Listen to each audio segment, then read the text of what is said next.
क्या कभी कोई जीवन में ऐसी घटना याद आती है आपके जीवन की, कोई एक ऐसी घटना, एक उदाहरण हो, आपकी कोई एक प्रवृत्ति, आपके जीवन में कुछ भी एक कोई कृत्य आपका, कोई एक ऐसा जिसे जगती के लोगों को पता लगे और संसार को पता लगे और पूरा संसार नतमस्तक हो जाए,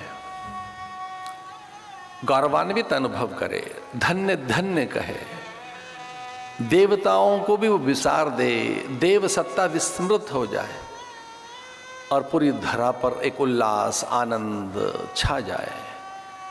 सारे संसार भर के प्राणी आपके सम्मान में शीश झुकाए हैं। कोई एक बात याद आती है ऐसी, कोई एक चीज कि जो गौरव गाथा हो, प्रतिपक्षी भाव बता रहा हूं, कुछ एक बात ऐसी याद आती है आपको जिसका लोगों को पता लगे और सर्वत्र आपकी अपकीर्ति हो जाए, आपका अपयश हो जाए, लोग ग्लानि से भर उठे और सर्वत्र निंदा आपकी हो जाए, लोक निंदित हो जाए आप।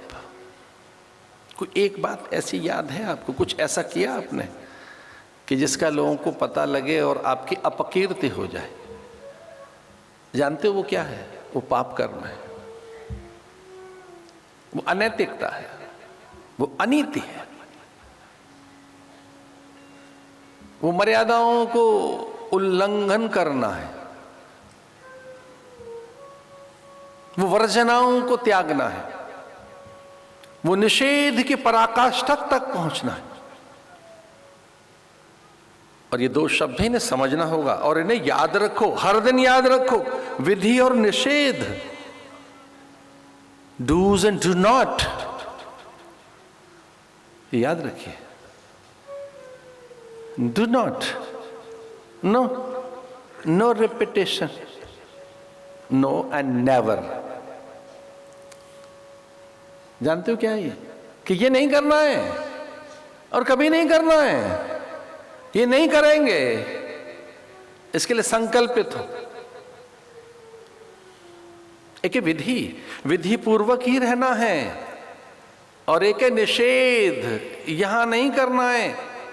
ये प्रशासनिक अधिकारी बैठे, कई बार ये नगर में शांति लाने के लिए निषेधाज्ञा लगा देते हैं,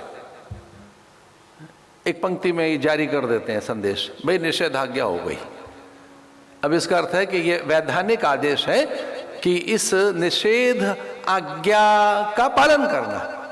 अलग अलग अलग अलग प्रकार की निषेधाज्ञाएं संवैधानिक गलियारों से प्रकाशित होती रहती हैं। प्राय उपद्रव न हो, उन्माद न हो, उत्तेजना न हो, अव्यवस्था न हो, असंतुलन न हो और किसी प्रकार के उपद्रव के कारण सामाजिक अव्यवस्था न हो।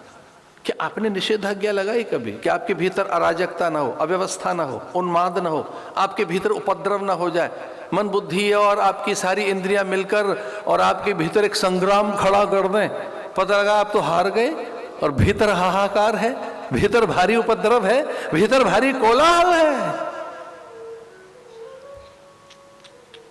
ऐसा विधि और निषेध। हाँ, एक बात याद आती है कि जिसका स्मरण करते ही गौरवान्वित होता है मन, दधीच की अस्थियों का दान। तो क्या आपको कभी ऐसा याद आता है कि आपने ऐसा दान, प्रतिदान, उपकार कुछ ऐसा किया हो तो हर्षित होंगे आप, आह्लादित होंगे, अन्य भी उसका अनुसरण करेंगे। सच मानिए, आपके पाप का कोई अनुसरण नहीं करेगा, आपके पुण्य कर्मों के ही लोग अनुगामी बनेंगे, आपके सत्कर्मों में ही लोग साथ देंगे। सत्कर्म तो बहुत बड़ी चीज है। अगर आप रो रहे हैं तो घर के लोग रोएंगे नहीं आपके साथ। ये कोई जरूर नहीं है कि आप रो रहे हैं तो वो भी रोएं, बल्कि मुस्कुराते हैं कि रो क्यों रहा है।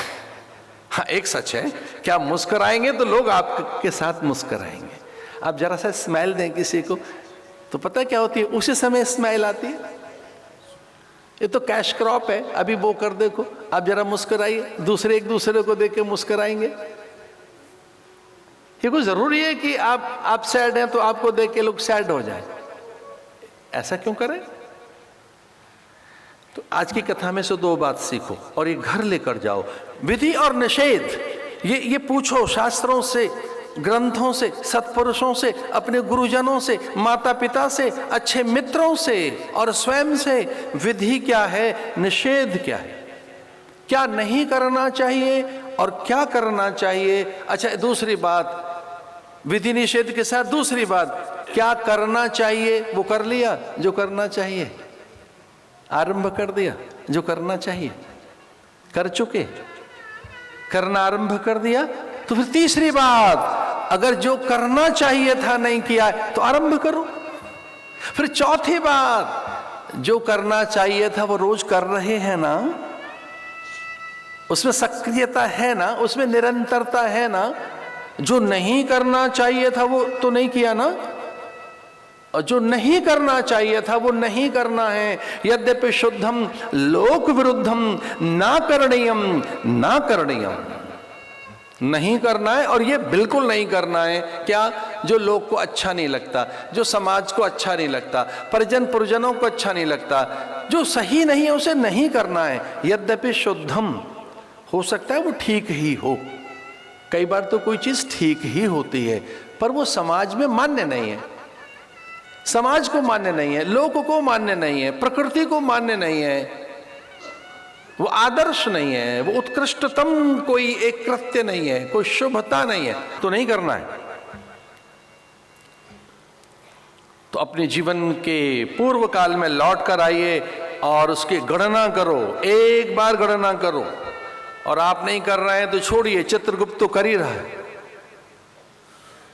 पर आप तो करके देखो, कोई तो है जो अंकित, टंकित और संचित कर रहा है। एक एक आपके कर्म लिखे गए हैं, लिखे जा रहे हैं, अंकित किए जा रहे हैं, वो संचित किए जा रहे हैं। उन्हीं से क्रियमाण से संचित से क्रियमाण हो, संचित क्रियमाण से प्रारब्ध बन रहा है, वो टंकित किए जा रहे हैं।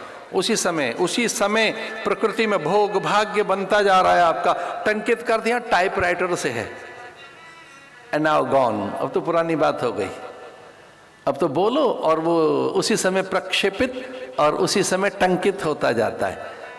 एंड वंडरफुल डिवाइसेस कि आपने क्या बोला वो जर्मन में, फ्रेंच में, डच में, स्पेनिश में होती जा रही है। धन्य है मेरे देश का शासक, उसके कारण यूएनओ में हिंदी भाषा स्वीकार हो गई है, ऑफिशियल लैंग्वेज है। Now Hindi is the official language. धड़ल्ले से हिंदी में बोलेंगे हम, इस पे ध्यान दीजिए, बहुत अलग तरह की बात है ये षष्ठम स्कंध के। अंकित, संचित, टंकित, टंकित होता जा रहा है। आप जो कर रहे हैं वो आपका भाग्य बनता जा रहा है। बुनकर की तरह से आप जुलाहे हैं, अपना कपड़ा बुनते जा रहे हैं, अपनी काया अपने आप तैयार करते जा रहे हैं। कौन सी काया चाहिए?